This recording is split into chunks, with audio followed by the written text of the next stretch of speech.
আসসালামু আলাইকুম বিসমিল্লাহির রহমানির রহিম সবাইকে স্বাগতম আমার চ্যানেলে। এখন ঘড়িতে প্রায় বাজে ৮টা। আমি অনেক আগেই ঘুম থেকে উঠেই সকালে ভাবি এসেছে পরে আমি এই ফ্রিজটা পরিষ্কার করতেছি। ভাবিকে সব কিছু বের করে দিয়েছি ফ্রিজের। সে ধুয়ে ঝরা দিয়েছে আর ফ্রিজটাও পরিষ্কার করা হয়ে গেছে। খুব সকালে ওঠা হয়েছে। আমি প্রতিদিন সকালে উঠি, ভাবি যখনই আসে তখনই আমার ঘুম ভেঙে যায়, আর ঘুম আসে না। তারপরে টুকিটাকি করে কাজ করতেই থাকি। আর ওই যে ভাবি কাজ করতেছে, তারপরে বাহিরে কিছুক্ষণ হাঁটলাম।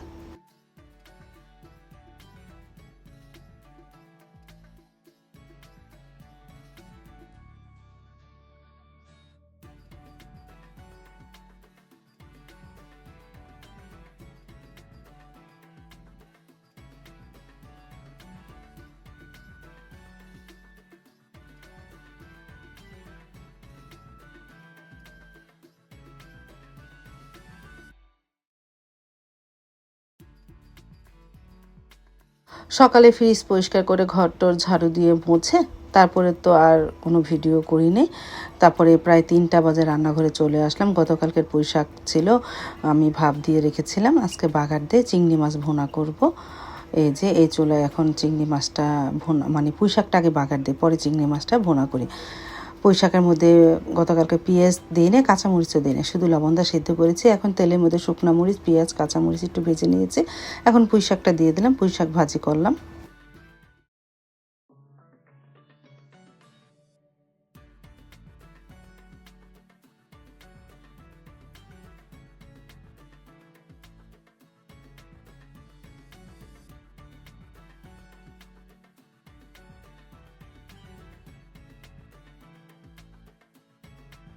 পুঁই শাকটা হয়ে যাওয়ার পর চিংড়ি মাছগুলো ভেজে, মানে পেঁয়াজের সাথে ভেজে নিতেছি, ভুনা করব। আমি সব সময় পেঁয়াজের সাথে এভাবে চিংড়ি মাছটা হালকা ভেজে তারপরে একটু যখন পেঁয়াজটা মজে তারপরে আস্তে আস্তে ময় মশলা দিব। এভাবেই রান্না করি। তারপরে যে পেঁয়াজটা মজে গেছে, এখন আদা রসুন হলুদ গুঁড়া মরিচ গুঁড়া ধনিয়া গুঁড়া দিয়ে হালকা একটু মশলা কষিয়ে পরে আবার পানি দিয়ে রান্না করে ফেলবো। চিংড়ি মাছ ভুনা করব।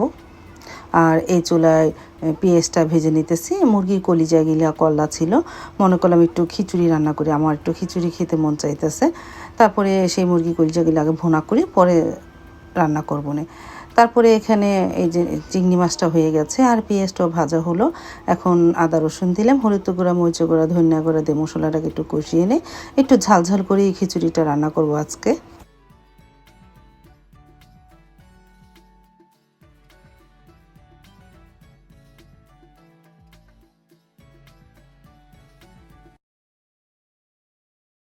তারপরে মুরগির কলিজাগুলো ভুনাও হয়ে গেল। এখন আর চাল দিব না, আরও ঘন্টাখানিক পর প্রায় মানে আসরের পরে চাল দিয়ে খিচুড়িটা রান্না করব। এখন চালটা নিভিয়ে দিয়ে হয়ে গেছে। তারপরে তো আসরের নামাজ পড়ে চলে এসেছিলাম, এসেই চাল দিয়ে মানে একটু কষিয়ে পানি দিয়ে দিয়েছিলাম। এখন আস্তে আস্তে খিচুড়িটা হচ্ছে। আমি একটু ঘনত্ব করব, মানে ঘনত্ব মানে অত পাতলা করব না, মাখা মাখা হবে। এই খিচুড়িটা খেতে খুবই ভালো লাগে। আমি একাই খাবো। দেখা গেল যদি সাইদুল বাবা খায়, সে তো মনে একটা খায় না ঢলকা খিচুড়ি, আমি খুব পছন্দ করি। তারপর মেয়েরা যদি খায়, এই তারপরে খিচুড়িটা আস্তে আস্তে হোক। আর এই ফাঁকে এই যে এখন তো প্রায় 5টা বেজে গেছে, ভাজা পোড়াও শুরু করে দিই। পেঁয়াজু আলু চপ বেগুনি চপ ভেজে ফেলি। তারপরে তো এই যে খিচুড়িটা মাশাআল্লাহ কালারটাও সুন্দর এসেছে আর দেখতেও খুব লোভনীয় হয়েছে। এই যে খিচুড়িটা হয়ে গেছে, এখন জালটা নিভিয়ে দিব।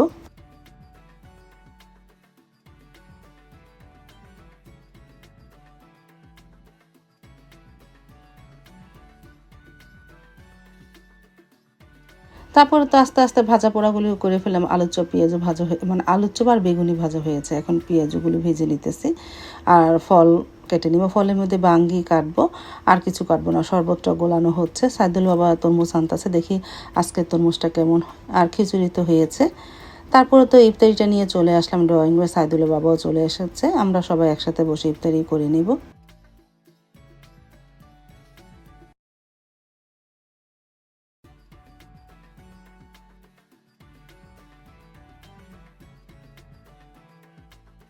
আজান দিয়ে দিল, বিসমিল্লাহ বলে শুরু করলাম। আলহামদুলিল্লাহ, সবাই একসাথে বসে ইফতারি করে নিলাম।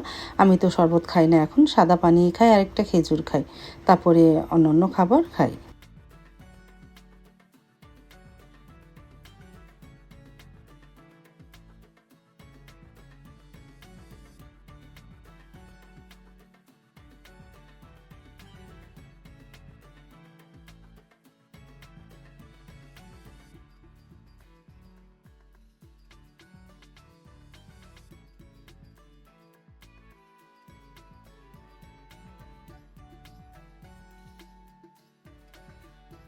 আর প্রতিদিনের মতন মুড়ি মাখা, আমি মুড়ি মাখা অল্পই খেয়েছি, কারণ ইফতারি করে নামাজ পড়ে খিচুড়ি খাবো, এই জন্য মুড়ি মাখা 2-1 লোকমা খেয়েছে আর খাইনি।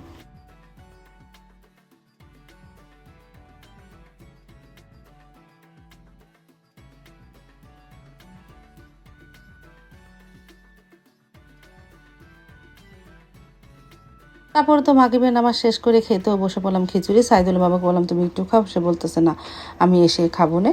আমি আচার নিয়ে বম্বাই মরিচের আর আমের আচার নিয়ে বসে পড়লাম। বিসমিল্লাহ বলে শুরু করেছিলাম, আলহামদুলিল্লাহ অনেক মজা হয়েছিল।